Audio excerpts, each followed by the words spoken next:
მინდა გესაუბროთ თხილის ერთ-ერთ ყველაზე საშიშ მავნებელზე, კვირტის ტკიპაზე. იგი აზიანებს სანაყოფე და საფოთლე კვირტებს, იზამთრებს კვირტში. დაზიანებული კვირტი ზომაში იმატებს, მრგვალდება და ხშირ შემთხვევაში იღებს მოწითალო შეფერილობას. ეს გახლავთ დაზიანებული, ეს კი ჯანმრთელი კვირტი.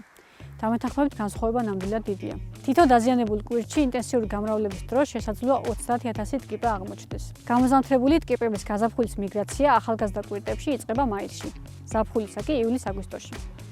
ტკიპების განვითარებას ხელს უწყობს გაზაფხულის თბილი ამინდი და ივნის-ივლისის წვიმები. მაშინ, როდესაც ტკიპა ჯერ კიდევ კვირტშია მოთავსებული, იგი დაცულია არახერხსაყრელი გარემო ფაქტორებისგან.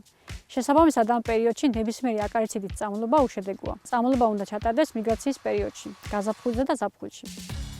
გაზაფხულის მიგრაციის დროს ჩვენ ვიყენებთ აკარიციდ პირადს, რომელსაც გააჩნია ტრანსლამინარული მოქმედება, რაც საშუალებას გვაძლევს ვებრძოლოთ იმ ტკიპასაც, რომელიც წამლობის დროს უშუალოდ არ იყო კონტაქტში. პირადი მწერის ორგანიზმში ხვდება საწვის მომნელებელი ტრაქტიდან და მოქმედებს როგორც კვერცხზე, ასევე ზრდასრულ ტკიპაზე.